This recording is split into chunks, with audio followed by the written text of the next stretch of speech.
Red టీవీలో మీ వ్యాపార ప్రకటనల కోసం ఈ నంబర్ని సంప్రదించండి 6281747728. అందరికి నమస్తే. నేను మీ Gopi. Welcome back to Red TV. ఈరోజు మనతో వచ్చేసి ప్రముఖ నిర్మాత నటికుమార్ గారు ఉన్నారు. సార్ నమస్తే సార్. సార్ నేను చూసాము ఆ ఈడీ విచారణలో భాగంగా ఈడీ వారు దాడి చేశారు బీఆర్ఎస్ ఎమ్మెల్సీ కవిత మీద. ఈ క్రమంలో ఆమెను ఢిల్లీ అయితే తరలించారు. అసలు ఏంటి సార్ ఆమె ఏమైనా కేసులు ఏంటి? ఈ క్రమంలో మరలా ఆమెకి సంథింగ్ ఇంజెక్షన్ చేశారంట వాళ్ళ లాయర్ అయితే ఆరోపిస్తున్నారు. అసలు ఏం జరిగింది సార్? ఇప్పుడు ఈడీ అనేది ఒక స్వతంత్ర పత్రిక ఏజెన్సీ. ఆమె మీద ఆరోపణలు వచ్చినా ఆమె మీద తప్పు చేయకపోతే అరెస్ట్ చేసేంత ధైర్యం వాళ్ళు చేయరు. నెంబర్ 1. దాడి ఎవరు ఏమీ చేయలేదు. ఈడీకి దాడి ఎందుకు చేస్తుంది? Is the CBI and ED is different agencies. Central government చేతిలో ఉంటాయి. ఓకే, కానీ ఈ కేసు ఈరోజు రాలేదు. మేబీ 2-3 ఇయర్స్ నుంచి వస్తుంది, 21 నుంచి వస్తుంది. దీంట్లో ఉదాహరణకి మనం వెళ్తే మాగుంట శ్రీనివాసరెడ్డి గారు ఎంపీ, మాగంట సుబ్బరామరెడ్డి గారి నుంచి వాళ్ళు లిక్కర్ వ్యాపారం చేస్తున్నారు. కింగ్ మేకర్స్ అండ్ సౌత్ అంటారు. వాళ్ళంత కుబేరులు ఎవరు లేరు అని అంటారు. వాళ్ళంత మోనార్కులు ఎవరు లేరు అంటారు. వాళ్ళకి ఎదురు నిలబడి మాట్లాడిన వాళ్ళు ఎవరు లేరు అంటారు. అలాంటి వ్యక్తి మాగంట శ్రీనివాసరెడ్డి గారు ఫస్ట్ ఏం చెప్పారంటే, ఆ లెవెల్లో నాకు తెలియదు, వాళ్ళతో నాకు ఏమీ సంబంధం లేదు, ఆ లెవెల్లో సౌత్ గ్రూప్ తప్ప నాకు ఎక్కడ గ్రూప్ అసలు నార్త్తో సంబంధమే లేదు అన్నీ చెప్పుకొచ్చారు. చాలా చక్కగా పోసుకొచ్చినట్టు వైసీపీ ఎంపీ గారు నీట్గా చెప్పుకొచ్చారు. జగన్మోహన్ రెడ్డి గారు కూడా చెప్పుంటారు, సార్ నిజంగా ప్రామిస్ సార్ నాకు ఏమీ సంబంధం లేదు సార్. వాళ్ళ అబ్బాయిని అరెస్ట్ చేశారు, మాగంట రాఘవరెడ్డి గారిని. అరెస్ట్ చేసిన తర్వాత కూడా నాకు ఏమీ సంబంధం లేదన్నారు. మరి ఎందుకు అప్రూవల్ మారారు? Is the reason is the political parties. 2 నాలుకల ధోరణి అని 4 పార్టీలు జెండాలు ఎట్టుకొని తిరిగే వీళ్ళందరికీ ప్రజల సొమ్ముని దాచుకొని వీళ్ళు రాజకీయ నాయకులు, వీళ్ళ ప్రజల సొమ్మును దోచుకున్న వాళ్ళు వీళ్ళంతా. ఓకే, అది తెలిసి ఆయన పార్టీ నుంచి వదిలి టికెట్ ఇవ్వలేదా, తెలియక పార్టీ ఇవ్వలేదా, లేకపోతే ఇంకేమైనా డిఫరెన్సెస్ వచ్చాయా అని నేను జోలికి వెళ్ళను. కానీ జగన్మోహన్ రెడ్డి గారు దీంట్లో నేను ఆయనకు ధన్యవాదాలు తెలియజేస్తాను. ఎందుకంటే ఇలాంటి వాళ్ళు ఉండకూడదని వదిలేశాడా ఏమైందో తెలియదు, కానీ ఆయన టికెట్ ఇవ్వలేదు ఆ విషయంలో. మరి ఆయన నోటంటే కదా, నాకు ఏ పాపం పుణ్యం లేదు, అసలు సౌత్లో తప్ప మాకు ఎక్కడైనా మా ఇంటి పేరు ఉంటారు అన్నారు. మరి ఇంటి పేరు వాళ్ళు ఉన్నారు, ఆ ఇంటి పేరు వాళ్ళు అప్రూవల్ అవ్వాలి, కానీ ఇంటి పేరు రాఘవరెడ్డి ఎందుకు అప్రూవల్ అయ్యారు? అంటే మీరా ఎంపీ? ప్రజలు గమనించాలి. అంటే మాగుంట శ్రీనివాసరెడ్డి గారు అంటే చాలా చాలా పెద్ద నేమ్ ఉండే మాగుంట అంటే. వ్యాపారం చేయడం తప్పు కాదని చెప్పట్లే, అక్రమ సంపాదన తప్పు అంటున్నా, వ్యాపారం తప్పు కాదు. దాంట్లో మాగంట రాఘవరెడ్డి గారు అప్రూవల్గా మారారు. మళ్ళీ శరత్ చంద్రారెడ్డి గారు, ఆయన బిగ్గెస్ట్ మన విజయసాయిరెడ్డి గారు దగ్గర బంధువు. ఆయన ఒక విజయసాయిరెడ్డి గారు ఒక ఎంపీ, మొత్తం టోటల్గా దేశంలోనే చక్రం తిప్పే ఒక నాయకుడు. మరి ఆయనకి ఎందుకు నెల్లూరు టికెట్ ఇచ్చారనేది జగన్మోహన్ రెడ్డి గారు చెప్పాల్సిందే సమాధానం. ఆయన కూడా అప్రూవల్గా మారాడు. నాకు సంబంధం లేదు అనే వ్యక్తి అప్రూవల్గా మారాడు. అంటే నేను తప్పు చేశాను, నేను అప్రూవల్గా మారుతున్నాను, నేను నిజం చెప్తాను అనే దానికి అర్థం. సౌత్లో 2 వికెట్లు అవుట్. తర్వాత ఆడిటర్ గారు, తర్వాత XYZ అంటే మనం చెప్పుకోదగ్గ పేర్లు ఏం లేవు. వీళ్ళందరిది మనీష్ సిసోడియా గారి దగ్గర మొత్తం డబ్బులు ఇచ్చాము, అవి ఇచ్చాము. ఈ కోర్టు ఈడీ డిఫరెన్స్ చేస్తుంది. ఎందుకు ఇప్పుడు ఇవన్నీ చెప్పుకొస్తున్నానంటే, కవిత గారు ఒక్కల లింక్ కాదు ఇది మొత్తం టోటల్గా సౌత్లో చాలా లింక్స్ ఉన్నాయి. అందుకే చెప్తున్నాను.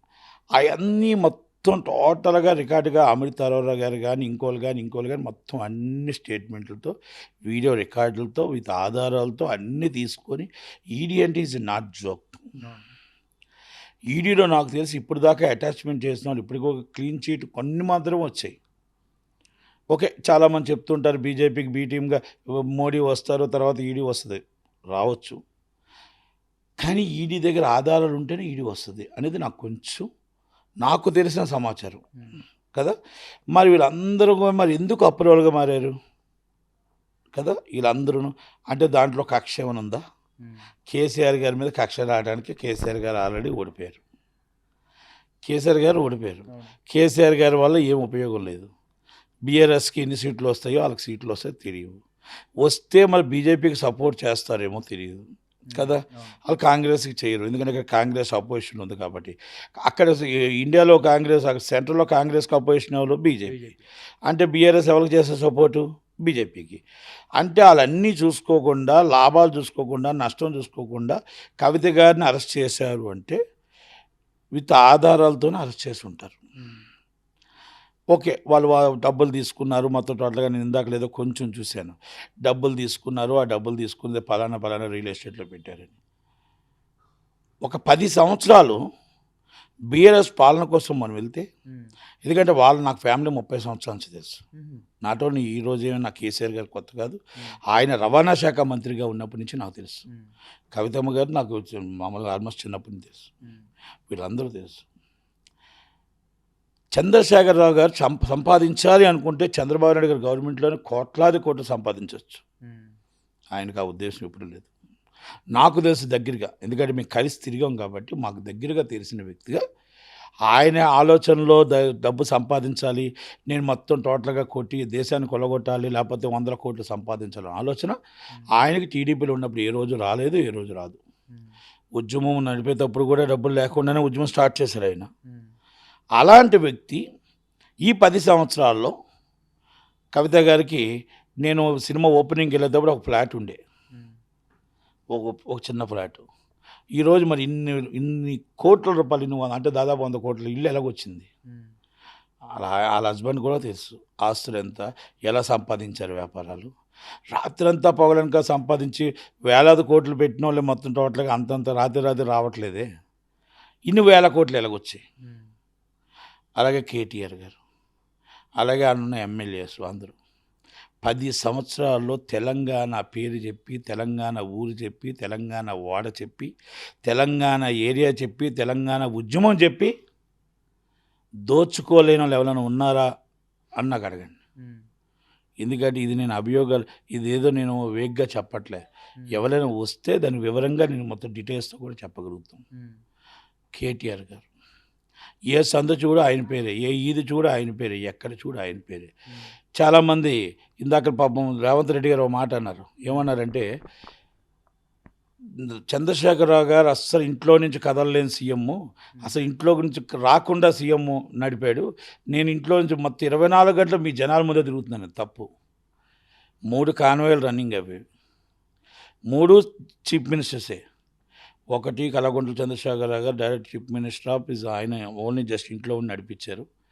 ఆయన only just second chief minister of KTR గారు, థర్డ్ చీఫ్ మినిస్టర్ ఆఫ్ కవిత గారు.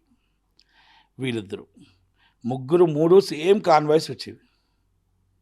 అంటే గవర్నమెంట్ నిధులు, గవర్నమెంట్ ప్రజల సొమ్ము ఎంత వృధా అయ్యిందని అంటానికి ఆయనకి ఇంకా తెలియదేమో. అంటే ఇవన్నీ నేను ఎందుకు చెప్పుకొస్తానంటే ఈరోజు అరెస్ట్ అయ్యారని కాదు, సానుభూతి చూపించాల్సినంత అవసరం ఏమీ లేదు. అది నేను అనేది. ఇప్పుడు రోడ్డు మీదకి వచ్చి జనాలు వచ్చి షాపులు భద్రకొట్టి, అవి భద్రకొట్టి సానుభూతి పొందుదాం అంటే కరెక్ట్ కాదు. మనస్సాక్షికి ప్రతి ఒక్క కార్యకర్త ఎవరికైనా న్యాయం జరిగిందా, అన్యాయం జరిగిందా ఒక్కసారి ఆలోచించండి. ఇండియాలోనే 4వ పొజిషన్లో మనం ఉన్న హైదరాబాదు, మనం ఈరోజు ఏ పరిస్థితుల్లో మనం ఎన్ని లక్షల కోట్ల అప్పుల్లో ఉన్నాం, మనం ఏ కష్టాల్లో ఉన్నాం ఒక్కసారి ఆలోచించండి. అంటే నేను కాంగ్రెస్ పార్టీకి సపోర్ట్, నేను కాంగ్రెస్ పార్టీలో లేను. అంటే ఇది మనం చెప్పక తప్పదు. కవిత గారు ఈరోజు అరెస్ట్ చేశారు అంటే, నేను బద్ద వ్యతిరేకి బీజేపీ, వ్యతిరేకంగా పుట్టిన పార్టీయే బీజేపీ. మా కాంగ్రెస్ పార్టీ పుట్టినది వ్యతిరేకి అంటే బీజేపీ వ్యతిరేక. అంటే నేను బీజేపీకి కదా ఇప్పుడు మీకు చెప్తుంటే నేను బీజేపీకి సపోర్టో లేకపోతే కాంగ్రెస్ సపోర్టో కాదు, ఇది జరిగిన సత్యాలు మాత్రమే చెప్పుకొస్తున్నాను. అంటే కవిత గారిని అరెస్ట్ చేయడం సవ్వా కాదా అంటే నేను అందుకే వివరంగా మీకు చెప్పుకుంటూ వచ్చాను. మనీష్ సిసోడియా గారు, ఆయన ఓన్లీ జస్ట్ సింపుల్గా నేను ఆల్టో కార్లో తిరుగుతానన్న కేజ్రీవాల్ గారు. కేజ్రీవాల్ గారు ఆల్టోలో తిరుగుతూ పంజాబ్ గవర్నమెంట్ ఎలా రన్ చేస్తున్నారు, గోవా గవర్నమెంట్ పెట్టి చేద్దామని ఎలా చేశారు, ఈరోజు గుజరాత్ గవర్నమెంట్ చేద్దామని ఎలా ముందుకు వచ్చారు, ఈరోజు దేశం అంతా ఎలాగ ఎలక్షన్ నడిపిస్తున్నారు. ఉదాహరణకు ఒక చిన్నది, షర్మిలా గారు హైదరాబాదులో మొత్తం టోటల్గా తెలంగాణలో మొత్తం 170 సీట్లు కోపంతో నించోబెట్టేస్తామని చెప్పారు. అఫీషియల్గా వాళ్ళందరికీ అభ్యర్థులకు అఫీషియల్గా 500 కోట్ల రూపాయల దాకా ఫీజు ఇవ్వాలి, అంటే ఖర్చుకి ఇవ్వాలి. White amount is 500 rupees, 500 crores, 125 మందికి దాదాపు. మామూలుగా మనం యావరేజ్గా నించోని పోనీ ఏదో కొంత ఓటు శాతం కొట్టాలంటే 3,000 కోట్లు కావాలి. మామూలుగా గెలుపుకి దశలో వెళ్ళాలంటే 10,000 కోట్లు కావాలి. ఈ రోజున్న రాజకీయం మరి ఎక్కడి నుంచి వచ్చాయి, ఎలాగ వస్తుంది రాజకీయం? ఇవన్నీ నేను చెప్తుంది అక్రమ డబ్బు సంపాదన, లేకపోతే డబ్బు పంచుడు కాదు. తినాలా, కార్యకర్తకు తిండెట్టాలా, కార్యకర్తకు పెట్రోల్ వేయాలా, కార్యకర్తకు నడపాలా, కార్యకర్తను తీసుకురావాలా, వాళ్ళ ఇంట్లో ఫ్యామిలీ 2 నెలలు నెల రోజులు ఆధారపడతారా, ఆ ఫ్యామిలీకి మనం ఎంతో కొంత ఇవ్వాలా, ఆ ఫ్యామిలీకి ఎంతో కొంత కూడా ఆ ఫ్యామిలీని రోడ్డు మీద వదిలేసేది ఆయన రాలేడు కదా. ఇప్పుడు మీరు ఆల్రెడీ ఒక ఛానల్ తీసుకొచ్చారు, ఆ ఛానల్కి జీతం వస్తుంది కదా మీరు నడుస్తుంది. అలాగే రాజకీయ నాయకులు కూడా, రాజకీయ నాయకులు వెనకాల తిరిగిన వాళ్ళకి కూడా వాళ్ళకి తిండికో బట్టకో దనికో వాళ్ళ భోజనానికో మనం ఇవ్వాలి. ఇవన్నీ నేను ఎందుకు వస్తున్నానంటే ఇది ఉదాహరణకు తెలియాలని. దాని మీద మొత్తం టోటల్గా కేజ్రీవాల్ గారు ఇవన్నీని ఈ స్కామ్ నిజం కాకపోతే మనం నిప్పులేందే పొగరాదు అంటాం కదా, ఎందుకు రాలేదు? ఈరోజు ఇంజెక్షన్స్ అంటున్నారు. నాకు తెలిసి ఈడీ కానీ, సిబిఐ కానీ, లేకపోతే పోలీసు వాళ్ళు కానీ, లేకపోతే ఇంకొకరు కానీ, పోలీసు వాళ్ళైనా థర్డ్ డిగ్రీ ఉపయోగిస్తారు. ఈడీ అలా థర్డ్ డిగ్రీ ఉపయోగిస్తారు అనుకోలేదు. It's a political high profile case and chief minister's daughter and is already ex MP present in the MLC. అంటే ఒక బాధ్యత గలకు ఉంటారు. ప్రతి సీసీ కెమెరా ఆల్రెడీ మానిటరింగ్ ఉంటుంది. ప్రతి సీసీ కెమెరా, ఒక కవిత గారి కోసమో కెమెరాలు ఆపరు, కవిత గారి కోసమో కెమెరాలు ఆన్ చేయరు. ఇప్పుడు అదే అడ్వకేట్ చెప్పినవన్నీ సీసీ కెమెరా రికార్డింగ్ తీసి ఇమ్మని చెప్పాలి. ఎందుకంటే అక్కడి నుంచి వచ్చిన కాడి నుంచి అప్ టు వెళ్ళిన దాకా సీసీ కెమెరా రికార్డింగ్ ఉంటుంది. ఇక్కడ స్టార్టింగ్ చేసిన కానీ up to airport to ED office to night is monitoring CC camera, monitoring to already direct all channels and ఉంది. మళ్ళీ కోర్టు కాడికి వస్తే సీసీ కెమెరా వస్తాయి. ఎక్కడ ఇంజెక్షన్స్ ఇస్తారు, ఎలాగిస్తారు దొంగచాటున, ఇవన్నీ కూడా ఆమెకి ఏమైనా హెల్త్ బాగోలేదా లేకపోతే ఇంకోట ఇచ్చి ఉండొచ్చు. ఇది అబద్ధము. ఇది ఓన్లీ కేసు నుంచి తప్పించుకోవడం కోసం, కేసు నుంచి బెయిల్ పొందడం కోసం, సానుభూతి పొందడం కోసం తెప్పిందే తప్ప ఇది అడ్వకేట్గా ఆయన వాదనలు తప్పించుకోవడానికి వాదనలే తప్ప జడ్జి గారిని నమ్మే పొజిషన్ అయితే కాదు. ఇక తర్వాత సాక్ష్యాధారాలు అంటారు. సాక్ష్యాధారాలు అనేది రిమైండ్ రిపోర్ట్ వస్తే రిమైండ్ రిపోర్ట్లో మొత్తం సాక్ష్యాధారాలు అనేది తెలుస్తాయి. ఆ సాక్ష్యాధారాలన్నీ ఆల్రెడీ కొంత బయటకు వచ్చాయి కాబట్టి ఆ బయటకు వచ్చిన రిపోర్ట్లన్నీ కూడా దీంట్లో ఆధారాలు బట్టి ఉంటుంది. అంటే ఒక ఈడీ కేసు అరెస్ట్ చేయాలంటే మనకు అంతమంది ఇక్కడికి వచ్చి వాళ్ళు అరెస్ట్ చేసి, ఎందుకంటే so many times already summons ఇచ్చారు. So many times and summons మీరు పెట్టలేదు. ఓకే, సుప్రీంకోర్టులో కేసు, సుప్రీంకోర్టు ఏం చెప్తుందంటే స్టే ఉంటే పరిగణలోకి తీసుకోండి, స్టే లేకపోతే పరిగణలోకి తీసుకోవాల్సిన అవసరం లేదు అని సుప్రీంకోర్టు చెప్పిన గైడ్లైన్స్ ఉన్నాయి. కనుక ఆ గైడ్లైన్స్ వాళ్ళకు ఉండొచ్చు. ఇంకొకటి రెండోది ట్రాన్సిట్ వారెంట్ జారీ అని అంటున్నారు. వాళ్ళకి ఏంటంటే వాళ్ళకి జ్యూరిస్డిక్షన్ ఢిల్లీ, వాళ్ళ ఎఫ్ఐఆర్ వేరు ఉంటుంది. కనుక వాళ్ళు ఎక్కడైనా అరెస్ట్ చేసి ఇండియాలో తీసుకుని వాళ్ళు ఢిల్లీకి వెళ్ళొచ్చు అనేది నాకు తెలిసిన సుమన్. నాకు ఎందుకంటే నాకు తెలిసిన మిడిమిడి జ్ఞానంతో మాత్రమే చెప్తున్నాను. నేను 1వ క్లాస్ కూడా చదువుకోలేదు. ఓకే, ఏదైనా సవరణ ఉంటే దాన్ని సవరణ చేసుకోవచ్చు. అంటే నిన్న కేటీఆర్ గారు మాట్లాడిన మాటలకి నేను నాకు అర్థమైన వాటికి చెప్తున్నాను.